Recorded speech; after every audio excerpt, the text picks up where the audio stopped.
Hey everyone, thank you for joining us tonight. I'm Jamie Matheron, co-chair of the AIA East Bay Young Architects Forum and Emerging Professionals.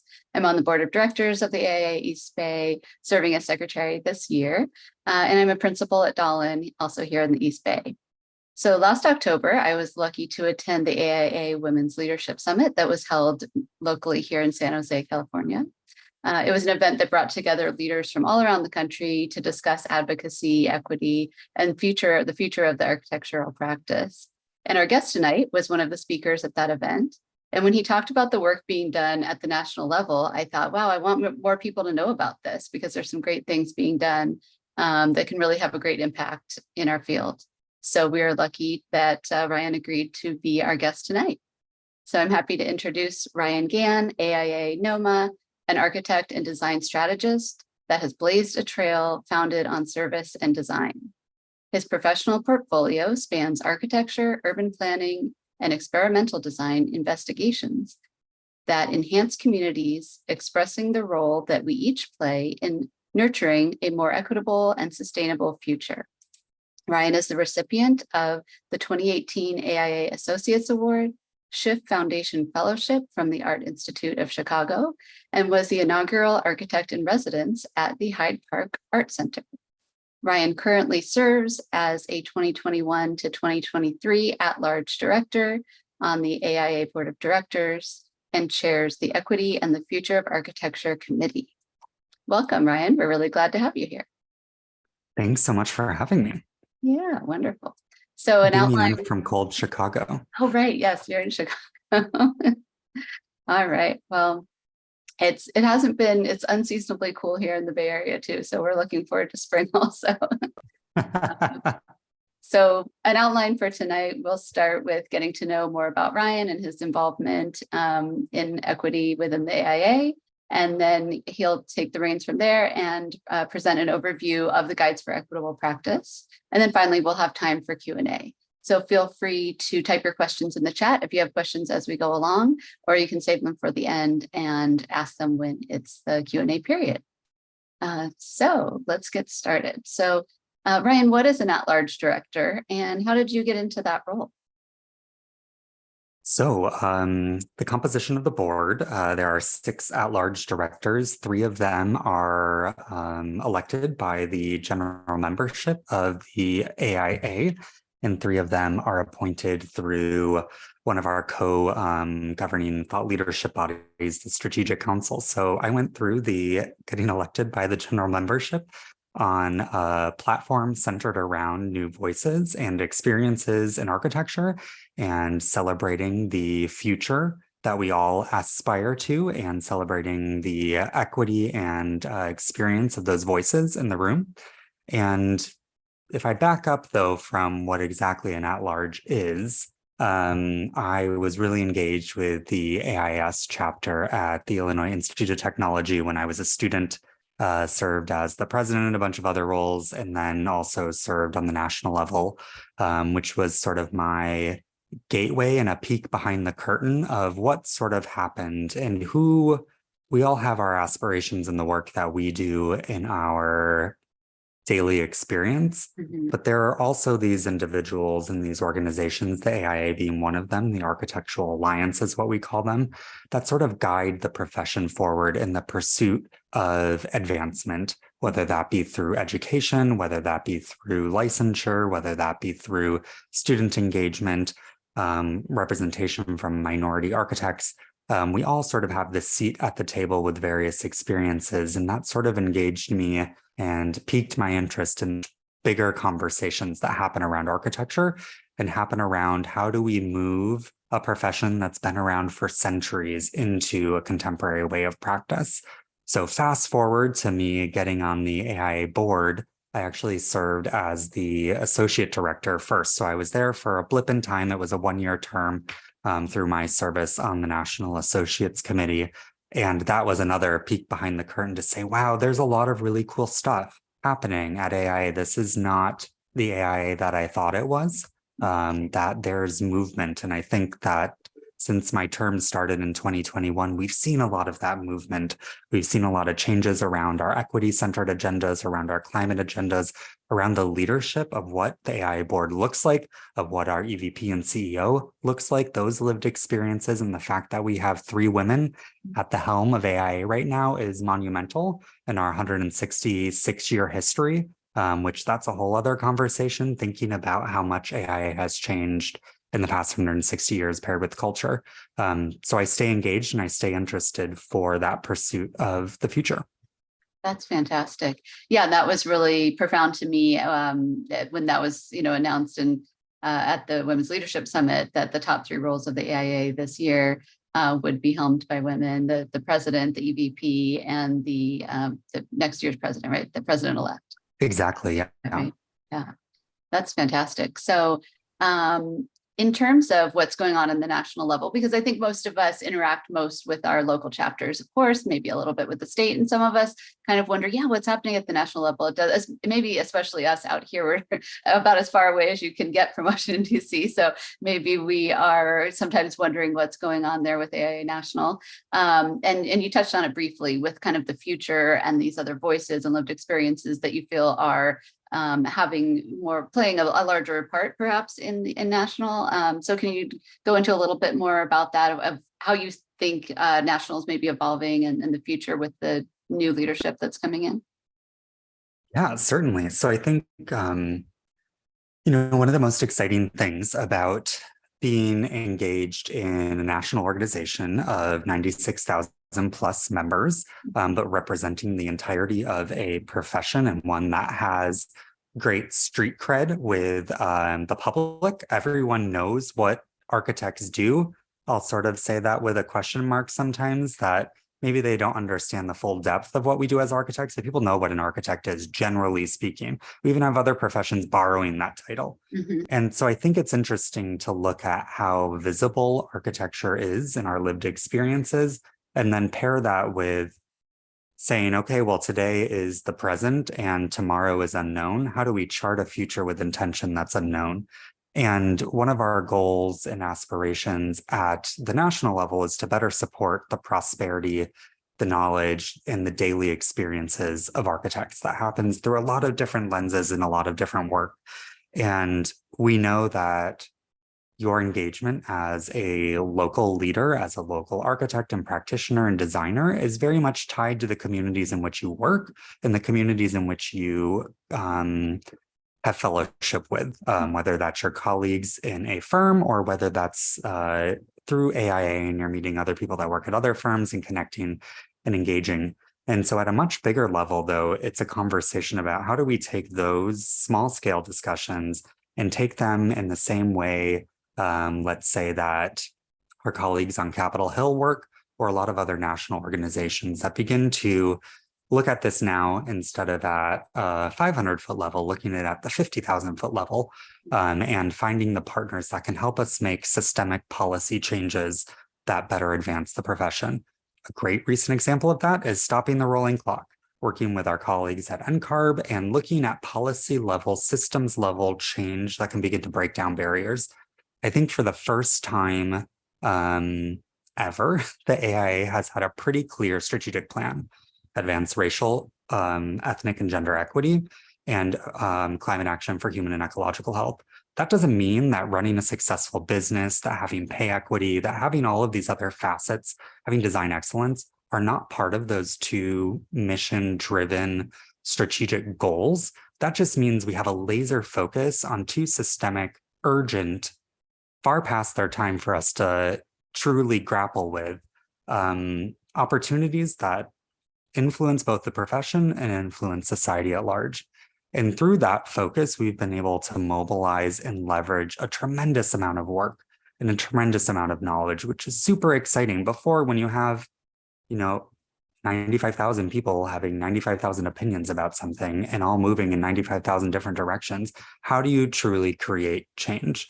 And I think we can all even take that back to a much smaller level. When you're on a project team, even if it's 5 people and everyone has 5 different opinions and you're trying to chart some direction that's cohesive, that's kind of hard if we don't have shared vision, mission, and values for just said project. So now you look at that at an organizational level. And that's where I think the biggest shift has happened. And there's a shift of urgency now. I think we're all sensing urgency in cultural topics broadly.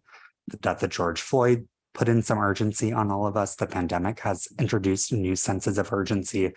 Climate action, Greta Thunberg, others that have placed all of these urgent conversations at the front.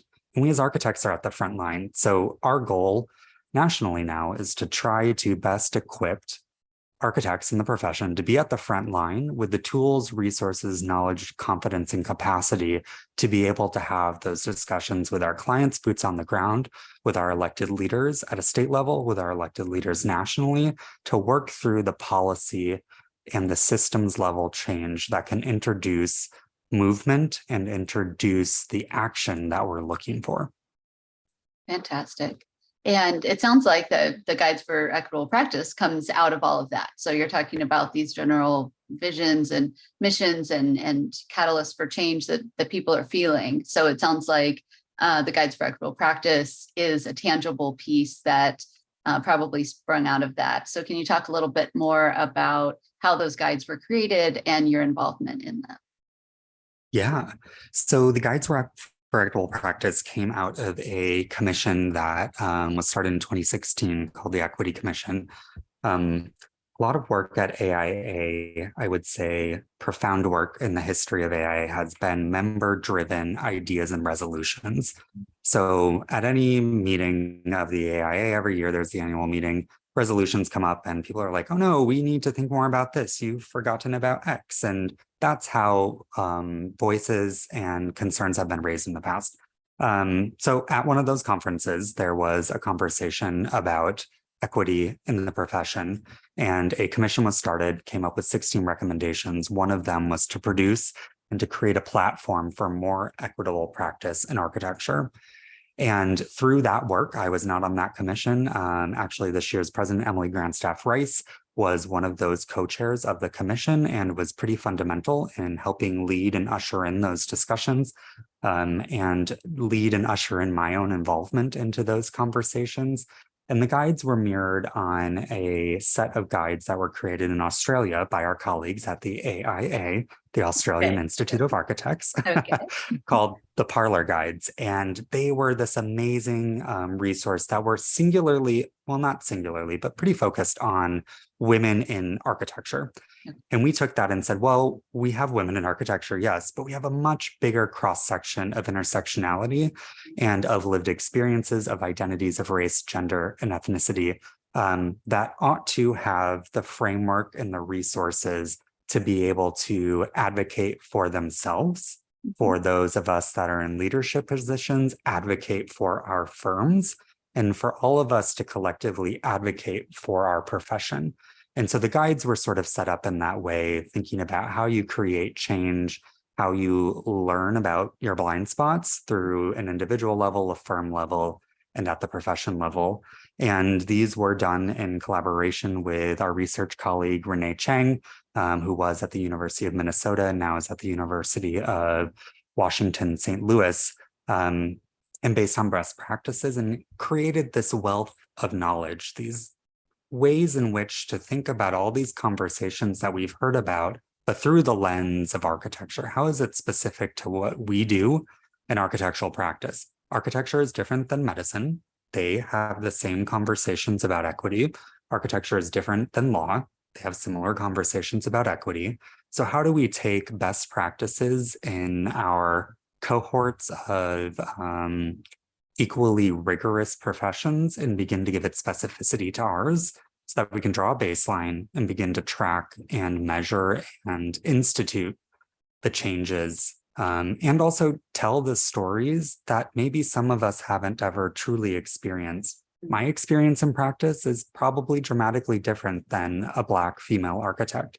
My experience growing up informs how I make my own judgments and my own biases that I have. And so it's about trying to create as much of an opportunity for us to not only question our lived experiences, but look through the lens of someone else's and be able to peer into a parallel reality of someone else that often is sitting next to and that you're adjacent to that is having a completely different interpretation and experience. And I think that that's where I've seen the greatest value for me on my own learning journey, is learning the things that I don't know. I mean, I am here, I'm not an expert on all of this. These are all things that I've learned over time and have sort of been honored to be able to help steward the conversation. And so the guides were produced in two separate segments. One group of them came out, and then that's when I started to serve on the Equity in the Future of Architecture Committee as a peer reviewer. And then also most recently with the two newest guides related to justice and architectural education. And now our biggest challenge is, okay, this amazing resource is out there. How do we activate them? How do we continue to have this conversation and to continue to evolve the bite-sized opportunities as well as the in-depth opportunities? Wonderful. So I think this would be a great time for your presentation. I know you have some slides for us and Sure. walk us through. And I know there's 12 chapters and a lot, so it would probably take more than an hour or half an hour for you to really go in depth. But like you just said, this is kind of that bite-sized intro opportunity, and people can start learning about them, just in a more general way. And then maybe we'll have more events in the future to dig in even more. Excellent. Yeah. And I'm going to take you through this sort of quickly so we can have a little bit of a back and forth discussion later on too. So I don't want to take all the airtime that we have together tonight. So I already talked a little bit about EDI, equity, diversity, and inclusion at AIA. And the way that so advancing racial, ethnic, and gender equity, that's like super audacious, right? We're not, unfortunately, I hate to be the bearer of bad news. By 2025, we won't have achieved that, but we will have made significant progress. And the goal is that this is generational work. We may be the current generation as young architects that are taking this on, but nurturing this as long-term systemic change is the pursuit. And how do you take something that's so audacious and break it down? And the way that I've started to think about this through the work on the Equity in the Future of Architecture Committee is that this sort of fits into three buckets.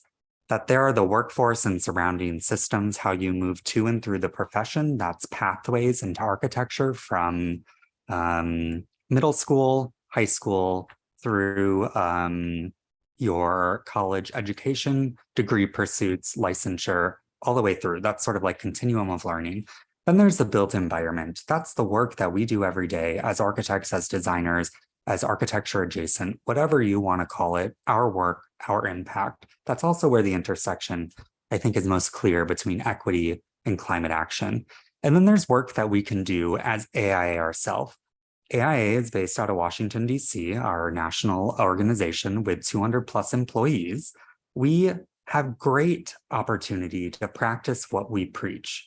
So all of the things that we see in the guides are things that we're doing with our own employees in DC, with our own policies, and with our own belief of creating belonging, equity, diversity, and inclusion in an organization. Sort of like a testing ground in some ways. It's organization focused instead of architecture focused, but you can see how there are parallels. And we talked a little bit earlier too. I mean, there's this ecosystem of AI that is really, really overwhelming. It's at some points, even for me as someone that's engaged nationally, it's a fire hose. And that's like a reality when you have this amount of amazing knowledge that's coming out of grassroots leadership. And so if we work our way from the top down or the bottom up, and that's the way that we see sort of the melding of conversations. This isn't a pyramid intentionally, and there aren't lines because it's a little more dynamic than that. The strategic plan grounds our work, advancing racial, ethnic, and gender equity, climate action for human and ecological health. And the board of directors is centered around that with our colleagues on the Strategic Council. Below that, we have our core committees that do a lot of the work of the board and expand the capacity of our thought leadership on a variety of topics. Some of them are more outward facing and profession focused. Some of them are a little more nuts and bolts of the organization itself. Let's say Finance and Audit Secretary's Advisory Committee. But all of these committees, from the Equity and the Future of Architecture, Public Awareness, Government Advocacy, Candidate Development Knowledge, and Climate Action and Design Excellence, along with those two nuts and bolts committees, are really focusing on how do we take those two dual priorities and saturate our work with that lens of thinking. Below that, then, where I think a lot of our fire hose of information comes from, are all of those green bubble or blue bubbles that you see at the bottom, the yellow bubbles and the white bubbles. And that's all of the representation that we have that is deep, deep knowledge expertise. Often, many people who get engaged in AIA enter through the lens of a knowledge community. It might be a BIM knowledge community. It might be a housing knowledge community, community development, where you have interest in a certain topic. But there's all these other conversations that are happening too. So when you think about not only 96,000 members, you think about a lot of content experts, and you think about all of these different layers of information. How do we mobilize all of these people in a shared direction? And that's what the strategic plan is doing. And that's a lot of the systemic and systematic work, I guess I should say, that we're developing at a national level. But we also can't do this in isolation. We have to do it with our colleagues and partners at NOMA and the American Indian Council of Architects and Engineers, World Deaf Architecture Association, the Asian American Architects and Engineers, Arquitectos, based here in Chicago, but also with a national presence, Argentina, and the list goes on and continues to grow by the day, as well as our LGBTQIA+ alliances. In collaboration with them, with the knowledge experts that we saw on the last slide, it's truly mobilizing this bigger picture centered around equity at the AIA. And so how do we begin to look at architecture, EDI, and belonging? One of the first things in the Equity Commission as well was we have to track a baseline. We have to know, we have the anecdotal evidence and the discussions, the lived experiences that we've heard from our colleagues for many years, but we need to be able to track change and movement. The best way we can do that is to look at the composition of our membership and begin to see how that compares with society at large. On the top, you can see the gender of all members, primarily white, not surprising there. And you can see race and ethnicity. Sorry, that's the bottom graphic, primarily male on the top graphic. But what I think becomes more interesting, and this probably also isn't surprising, all members on the left-hand side, associate members representing those that are unlicensed, typically those that are younger in their career pathway, being pretty much a lot more diverse. And you begin to see the same trends when you look at ethnicity. So what this begins to illustrate for us, and what this work has done now in collaboration with NOMA and NCARB, is begin to find opportunities where there is system policy level change that can alter pinch points and friction points in path to licensure, but also path to career development. This isn't just about trying to get more licensed architects. We're trying to create a bigger discussion and a bigger conversation about who gets to call themselves an architect and who is part of the family, let's say. Whether they're practicing traditional capital A architecture or not. I'm not practicing traditional capital A architecture anymore. And that's really exciting to me. That's what keeps me here and keeps me engaged. So we have the data, and we also commissioned a study in collaboration with the University of California, Hastings Work-Life Law in 2021 called An Investigation into Bias in the Architecture Profession, the Elephant in the Well-Designed Room.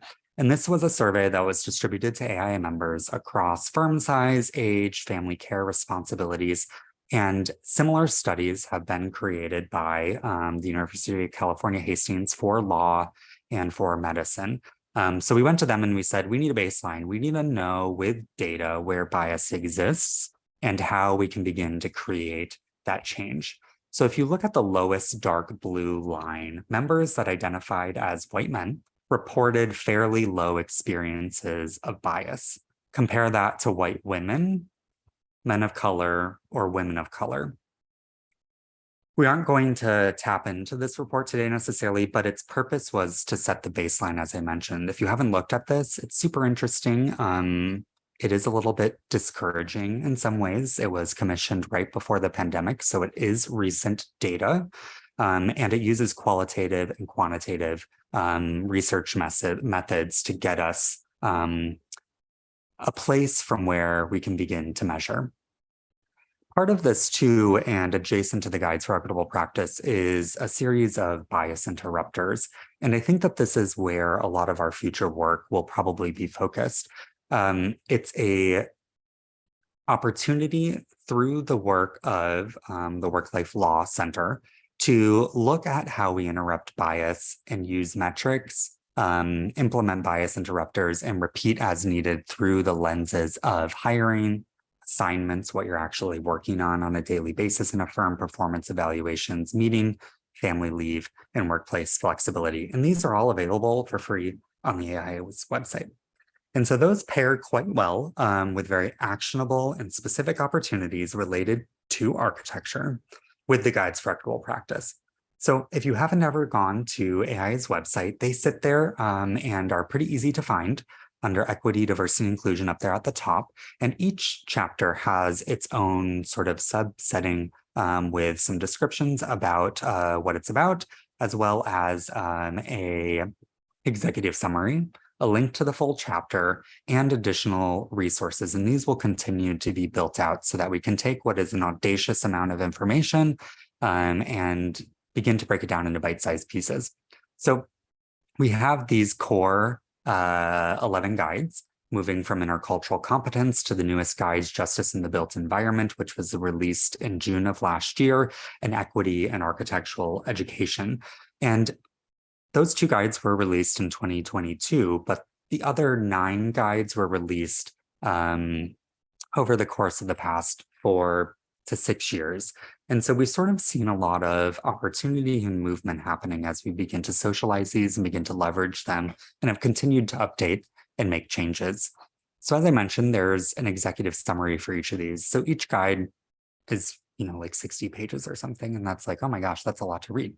And that's a lot of content to absorb. So there's one-pagers, and they are super easy to understand then, not only what the guide is talking about, but also begins to provide a little bit more context into one of my favorite sections of each guide, talking about how you act. How do you act on intercultural competence? How do you act on recruitment and retention? How do you act on mentorship and sponsorship? So I would offer, and sometimes I think my own experience of accessing the guides is that these aren't meant to be read in sequence. They're meant to be referenced. And you could read them in sequence, of course, if you would like to, but they're discrete opportunities to say, hey, I have this challenge or opportunity. How do I begin to look and research ways in which to change that, or ways in which to mobilize my autonomy, my voice, the action that I can apply? So each guide is essentially structured in the same way.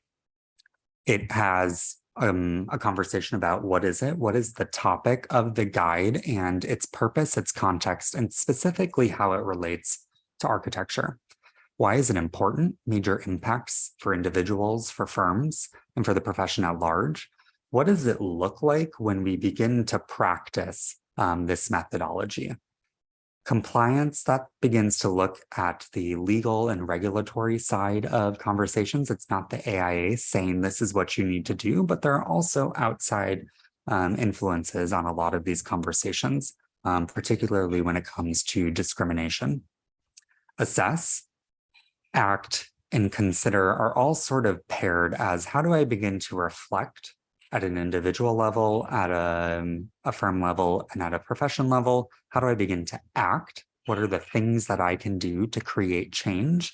And the consider takes those stories that you may have never experienced through your own lived experiences, shares an example anonymized from this research exercise, and begins to give you a few questions to consider. Here's a situation. How might have you reacted in this moment? How might you have changed this? Then the back end is sort of focused on what other resources are available to continue learning, and any sort of academic notes that are tied with this. So I thought we'd take this for a little bit of a test drive through a couple of the segments, as well as a couple of different chapters, so you could begin to see how this actually works and how you can leverage them as a resource. So in the what is it phase of many of the guides, there's a really great typically a lot of really great diagrams, love a good diagram, as well as articulating how exactly this relates specifically singularly to architecture. In the workplace culture chapter 2, guide 2, there is the cultural iceberg, and specifically related to architecture's cultural iceberg. We all know the adage of you only see a small portion of an iceberg, and there's a lot more underneath the surface of the water. So what are the objective, the seen shared cultures that we have as a profession? There are the artifacts that we produce, sketches, models, drawings. There's the behaviors that we recognize. We all started in architectural education with a crit culture. Architects wear black, they have fun glasses, they look cool. That's the seen cultures that we all share, whether we like them or not sometimes. And some of them are evolving and consistently changing. Then there are the unseen cultures, the subjective pieces, like age, that youth means that you're not as knowledgeable, that older age, more experience means that you are an authoritative figure and you have a coming of age as an architect. And that only happens when you're 50 plus or whatever, right? We've all heard those types of stories. Class, that architects distinguish themselves from working class laborers, our core values, the education that we have, our body language of how we talk, and the list goes on. And I think that it's really important to then reflect on your own actions in a firm and your lived experience and say, what are the seen shared cultures that I have, and what are the unseen attitudes and subjective cultures that I have? So what does it look like? In chapter 4, guide 4, recruitment and retention, this begins to ask that question, and many of them are formatted this way with a statement at the top. We can more easily recruit and retain employees when we do X. When we create alignment, that firms recruit for diversity and we embrace difference, that the profession is known as open, accessible, and equitable, that we have engagement, that we have conversation, satisfaction, and commitments to each other, that we have warning signs of burnout and notice that we can address them early on. There are tactics for that specifically in some of these chapters as well. The compliance side of things, that diversity characteristics are set as flexible but expected targets, not quotas. I think many get confused on those conversations sometimes. And that hiring managers are trained. That's a pretty easy one, that there are things that we all need to learn through that process, through that conversation. And certainly influence, that we can reduce tokenism and that we can attain desirable outcomes when they're clear and they're open. So what does that look like, recruitment and retention? The other one, assess, so that's sort of the self-reflection portion. If we look at the intercultural competence, which is a really great guide 1 to start with, which is probably more individualized than a lot of the other ones. We're looking at, how do I address my awareness? What biases and intercultural dependencies are dominant in my organization that I exist in, or in my core friend groups, let's say, my colleagues, my cabinet of support that I have and mentorship? What does that look like? And what is that telling me about my own tendencies? Development opportunities, how are we interrupting and managing our biases and building capacity? And influence, how can employees shift perspectives with cultural contexts? That means working with different community colleagues, working in different contexts and different areas of expertise and lived experiences. And how do we make sure that we're developing understanding at all levels? So you can imagine that as you begin to go through these different chapters, there's a lot of really rich assessment opportunity, depending on the topic of the guide. And then we get into our act and consider sections. So underneath act on compensation, it talks to us at an individual level, at a manager level, at a firm level, and at a profession level, sorry.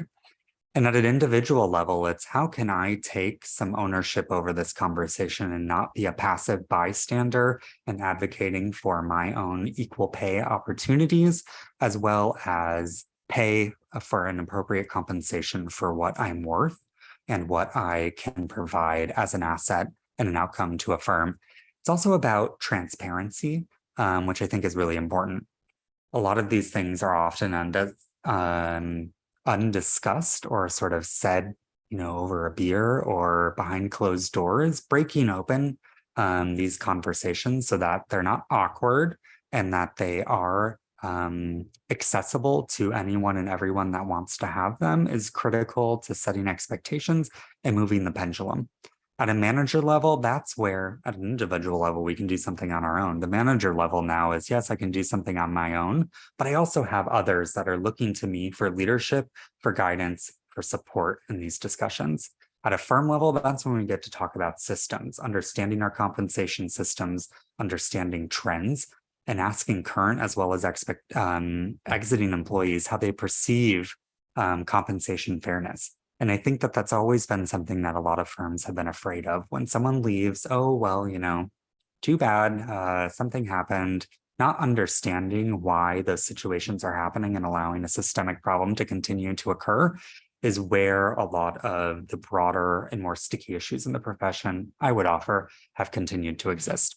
And how do we as a profession begin to break the discussion about, oh, architects work really hard and are underpaid? How do we evolve that narrative so that it's no longer true and that we can move past into a future forward opportunity of prosperity that gives us the quality of life, the quality of expectation based on the level of education that we have and the performance and the burden that we take on and the risk that we take on, and pair that with opportunities so that the pipeline, the pathway to architecture is broader. And this can be seen as a profession that is both accessible as well as an opportunity to truly thrive and to continue to learn. Under consider, as an example, in Guide 7 under advancing careers, there's a story about an associate principal who's mid-AREs, Asian female married with children, and they were 41. And in a discussion with their director of diversity, they asked if the firm had any active policies or systems in place for working parents or caretakers who may have stepped away from the profession for a number of years. And so there's the story here from a real person, anonymized, about their conversation with their director of diversity and the lack of response and the lack of written policies and systems that existed. And so as part of this, there are a series of conversations. What advantages and disadvantages did this speaker, did this woman have in their career path? In what ways do we think her firm might have supported her in her advancement to become an associate principal? Where might that firm have done better? Where might those pinch points have been? And what ideas and ways do we have for employees to slow down and take an off-ramp and be able to return successfully? Particularly focused in advancing careers too is the idea of a lattice, that the assumption often is that young individuals have more time and ability to be able to work overtime and take some of their own personal time, personal risk of getting paid less, and absorb that. And that as you age, you have less time and you get more money for that less time being paid. That's like a high level summary, right? But that's sort of the trajectory that is often the assumption in the profession. However, it's not very linear like that. Many of us might have caretaking responsibilities throughout college, even when we graduate college, of a loved one or a significant other or a child. And I think that this lattice idea is that we can no longer create assumptions tied between age and lived experience based on capacity to contribute at work, that it's much more complex and dynamic than that, and that those are ongoing conversations that have to be uniquely strategized and uniquely structured to be able to facilitate opportunity and, most importantly, facilitate advancement in careers, no matter where you are, no matter the number of years that you worked, regardless of your age. So those are just some really high level, kind of looking through a couple of different chapters, looking through a couple of different sections. I think my biggest suggestion would be, if you have a question about something that you've seen or experienced in your daily practice, if there's something that you're curious about, the guides probably have recommendations on where to start. So don't feel like you have to solve everything at once. Think about 1, 2, no more than 5 things. And begin to list those down. Where are the pinch points that you see? And where can I begin to find resources and action? We won't be able to change everything overnight. but any small, meaningful amount of conversation that we can have, transparency that we can each have in the own practices that we're a part of, evolves the culture of architecture one drop at a time, which turns into a wave, which turns into a tsunami of change. And I think that that's where this is going. This is about opportunities of bite-sized pieces that together, when we do it, when we intentionally act, when we have legacy and long-term change, that's where we begin to see movement. Wow, thank you. Yeah, what a great overview. And I appreciate, the care that obviously went into that, how well thought out and organized everything is. Of course, the attention to the graphic presentation feels appropriate for our profession. But just that organization with those, like you said, you can focus on the actions, you can focus on all those different pieces of them. And I like that idea of the iceberg too. It seems like, to go back to, you talked about the blind spots and how we can use these guides to, be critical of our own ways of going through life and the profession. And it seems like maybe the bottom part of the iceberg kind of is that maybe where some of those blind spots lie, and that's where we can look at some of that. Do you think that that's a way to kind of examine some of our own blind spots? Exactly. I think that what the cultural iceberg does, because it's specifically related to architecture, is it allows us to begin to take a big term like bias that includes a lot of stuff. It's very complex. Bias has a lot of layers. There are different types of biases. There are different ways that bias presents itself, and be able to understand it through our seen and unseen pieces of architecture. And that's where I think the most work that we can do as a profession lies. That it's maybe not necessarily about eliminating bias, it's about managing bias. And bias has gone unchecked for a long time in positive and negative ways. Many of us have probably benefited from bias. I would hazard a guess that many of us have been disproportionately affected negatively by bias. That's what the Hastings report and the bias in the architecture profession begins to illustrate. And so how do we begin to say, yes, we want more architects, we want more diversity, we want more people to see themselves in this profession? That means we have to change the culture of the profession. Once they get here, is this profession really ready for them? That's where these discussions are going. How do we begin to move both of those at the same time in parallel with one another so that they meet up in harmony and not in conflict? Wonderful. Yeah, and it was kind of ironic, just days after that summit where I heard you speak, and I remember you talking about the Hastings report, and then I saw an article that the UC Hastings School of Law was renaming itself to drop the Hastings because Hastings was a very problematic figure in California history. So it's interesting that even the name of the report about bias and about issues relating to equity and that was even tied in, named after someone who was involved in, in things that we want to get away from. But I mean, it shows the growth as well, that they were evaluating all of that and renaming the school, to get away from that legacy. Yep. Yeah. So let's see. Are there any questions that anyone has? I don't see anything in the chat. So I have some other questions if we don't have any from the group, but I want to open it up to the opportunity for any attendees here to ask a question. So go ahead and unmute yourself if you'd like to ask a question. We'll wait a few seconds, and if none come up, then I will go on with some more questions that I have. All right, Dan, you have a question. Yeah. No, I imagine it was a ton of work to develop all of these guides, and now it's probably a lot of work to spread it, right, and inform people and kind of get them out in the world. But at the same time, I'm wondering kind of what's next, like what you're working on and your position as an advocate. And you said you're not practicing capital A architecture, so I'm also curious about that, and if you think all of these techniques and tactics are still applicable for architects that are kind of outside of the big A architecture. Sure.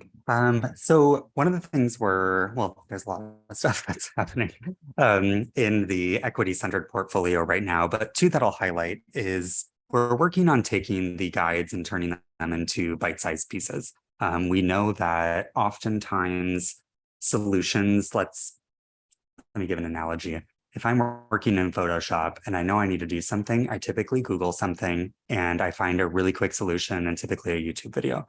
So how do we use that culture of information finding to be able to point towards resources that are accessible and easy to understand when there is a very specific question related to something that might be in the guides for equitable practice? So we're working on that, particularly geared towards creating healthier opportunities and senses of belonging for firms that are looking to be more EP friendly, looking to be more LGBTQIA plus friendly, looking to be more racially diverse and ethnicity diverse, and beginning to create frameworks that have those bite-sized opportunities of here's a list of 10 things that you can start with.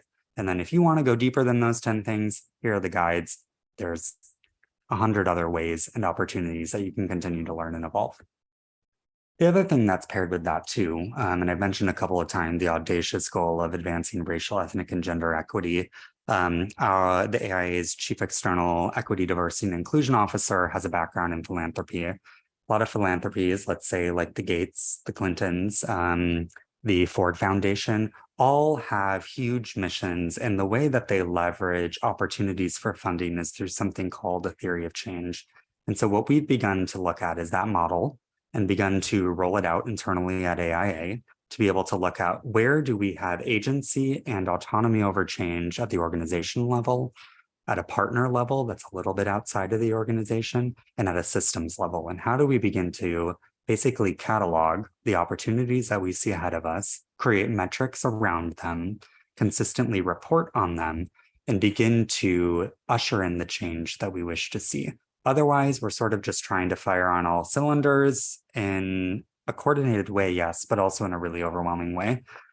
So the guides give us the framework to help firms better understand the opportunities ahead and opportunity for change. What the theory of change is going to do for us is be able to address specifically the cultural adjustments and the cultural evolution that we're looking to do through the AI's lens of where we have the most agency. There are some things that we as architects don't have complete agency over. We have a voice, we have a seat at the table. If we have to bring our own chair, we will, but we can't fully take on some of those conversations.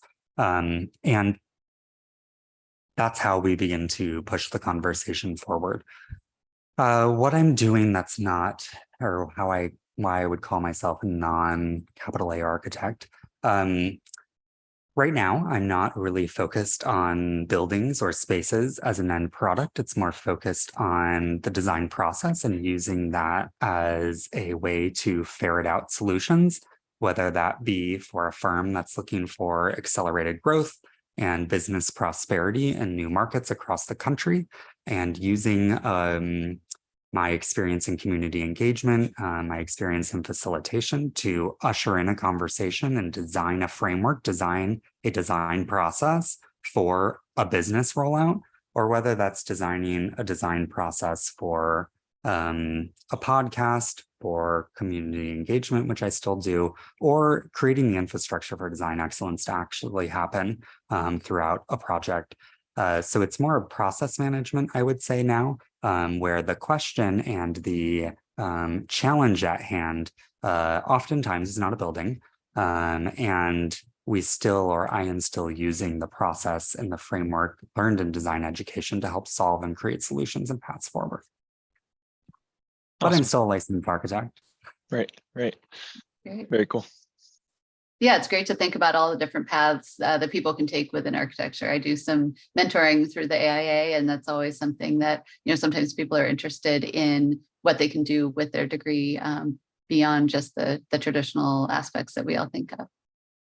Yeah, I wish that I had known that the opportunities for what you learn in architectural design education go far beyond your capacity and knowledge to be able to create a building that is a steward of its community, a steward of its resources, a steward of its safety. That's like the core of what we've always been told and drilled down into as a profession for legal reasons, but also in design education. I wish that I had known that the way in which we think could do so many other things and solve so many other challenges. And it's really interesting now when we look at the AI board of directors, there are a lot of us that are licensed architects, but are not maybe doing what we traditionally thought an architect would be doing or should be doing.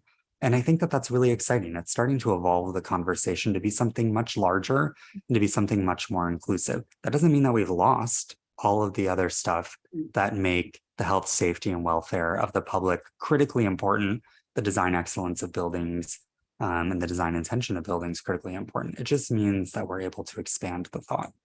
Yeah, and like you said, if you're involved in the business side of architecture or expanding into markets or design thinking, all of that is still in a way, in an indirect way, still advancing the profession or advancing even those firms that you're working with. So it is, it's maybe the lower part of the iceberg.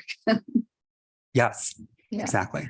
I'm also interested in thinking about the toolkit kind of aspect of these guides. So if people wanted to implement them in their firms, do you have any success stories of like a firm that has implemented them and found some success around that? Obviously, individuals can reference them, as you said.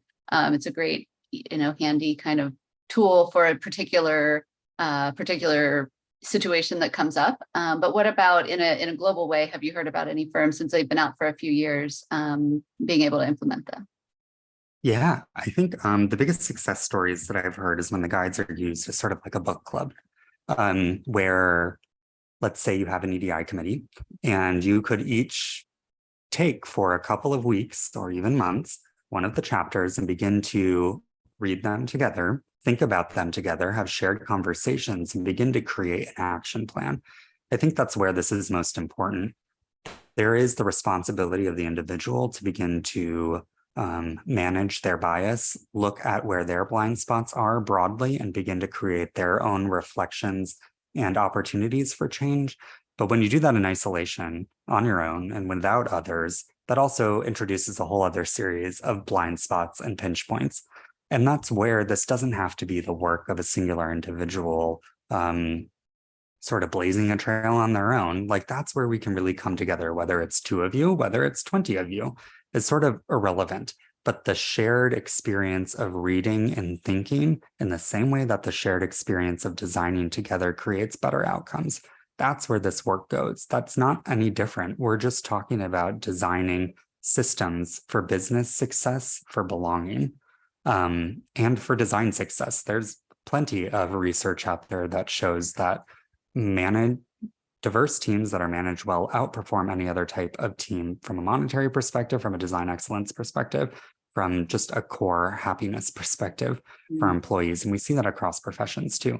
And so I think that it's really important to more so create the framework for discussion. So these are sort of like discussion guides in some ways. They can be academic if you want them to be academic. They can be discussion frameworks if you want them to be that way. They can they're very like a chameleon. Depends on how you read them. That's great. Yeah. And then that goes to show all the thought that went into them and that they can be used in different ways like that. And they definitely seem very helpful. Are there any other questions from any of our attendees in our last couple of minutes here? All right, doesn't look like it. So do you see the guides continuing to evolve over time? Maybe you referenced that briefly, that maybe there's still some changes being made. And as in your work as the chair of the Equity and Future of Architecture Committee, what else are you working on at this point? And what do you see happening in the future? Yeah, these will continue to evolve. Right now, we don't have anything in the hopper, so to speak, of adding new guides. We're sort of keeping this as the core set for now. Of course, though, what this provides is a framework for continued expansion and continued learning. Like I mentioned, we're working on a little bit smaller of some bite-sized opportunities. We're working on rolling out AIA's theory of change.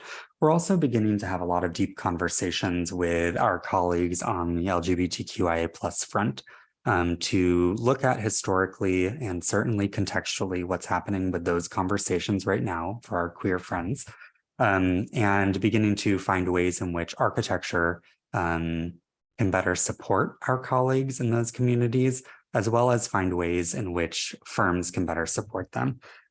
So that's kind of one of my biggest challenges for the year ahead. It hasn't necessarily the guides are not necessarily written for a specific audience. They're written for the totality of the profession, which includes identities and lived experiences.